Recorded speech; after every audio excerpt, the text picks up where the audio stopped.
Europe 1, 8h54. Thomas Soto, 6h-9h sur Europe 1. Le débrief de la matinale, les temps forts de ce que vous avez entendu ce matin sur Europe 1. Julian Assange, le fondateur de Wikileaks, qui a dévoilé des centaines de milliers de documents confidentiels du gouvernement américain, vit depuis plus de 2 ans et demi maintenant enfermé dans l'ambassade d'Équateur à Londres.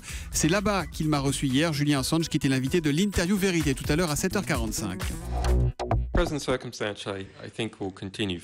crois que mes circonstances présentes resteront inchangées pendant assez longtemps. Vous resterez là des années s'il le faut, ici à l'ambassade d'Équateur à Londres?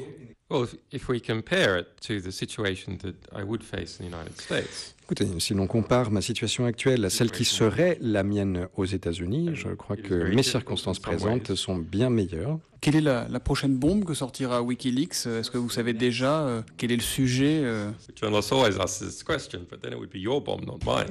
Si je réponds à cette question, ce sera votre bombe, ce ne sera plus la mienne. Interview en longueur de Julian Assange à retrouver sur notre site europe1.fr. Certains Français se préparent à partir en Irak ou en Syrie, mais pour combattre les djihadistes de l'État islamique. Écoutez ce témoignage recueilli par notre journaliste Sébastien Krebs. C'était à 8h tout à l'heure.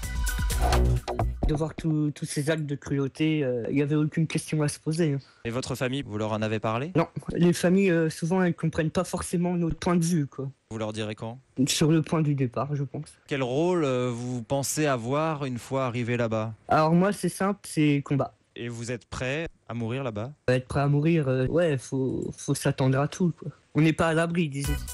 Le groupe de travail qui planche sur la généralisation du tiers payant n'y croit pas. Sa mise en place paraît trop compliquée. Le gouvernement va-t-il laisser tomber cette généralisation du tiers payant? Écoutez la réponse d'Étienne Cagnard. C'est le président de la Mutualité française. Il était l'invité de la question qui fâche de 7h15 sur Europe 1. Le renoncement à cette mesure, qui n'est pas l'essentiel de la réforme nécessaire de notre système de santé, serait quand même un très mauvais signal dans la lutte contre le renoncement aux soins. N'oublions pas que nous sommes encore dans un pays dans lequel à peu près 20% des patients déclarent renoncer ou différer des soins. Le tiers payant généralisé n'est évidemment pas la seule réponse à cette situation. Des réponses beaucoup plus lourdes sont nécessaires, mais c'est un élément qui permettrait d'avancer. Et écoutez bien ce tweet. Le gouvernement recule sur le tiers payant et rétablit les coupures d'eau pour impayés. Hashtag fallait pas être pauvre. Tweet signé Myriam Co. C'est la vice-présidente du Conseil régional Nord-Pas-de-Calais, élue Europe Écologie Les Verts. On se dit que le retour des Verts dans le gouvernement n'est pas forcément pour tout de suite. Vous êtes nombreux à vous ruer dans les magasins de bricolage pour acheter votre détecteur de fumée. Pour certains, tout n'est pas encore très clair. Vous êtes d'ailleurs nombreux à nous appeler à ce sujet au 39 21.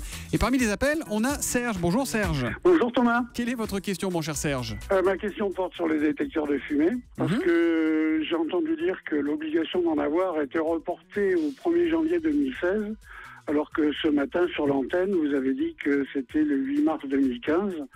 J'aimerais savoir ce qu'il en est exactement. Et vous avez raison, il y a beaucoup de réactions comme la vôtre sur Twitter ce matin avec le hashtag matin. Alors je me tourne vers Marguerite Lefebvre. C'est pour quand l'obligation? La semaine prochaine ou au mois de janvier? Alors bonjour Serge, l'obligation s'applique bien lundi prochain, le 8 mars pour la quasi-totalité des logements.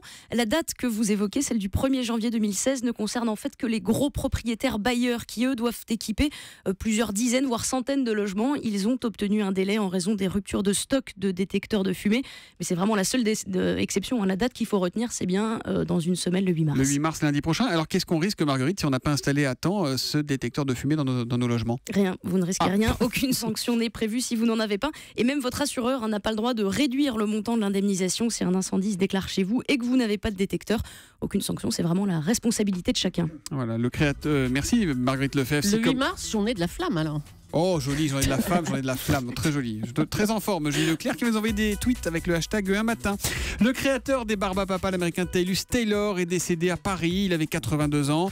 À 7h30, Hélène Zellani nous racontait comment il avait eu l'idée de ces petits personnages protéiformes. Écoutez.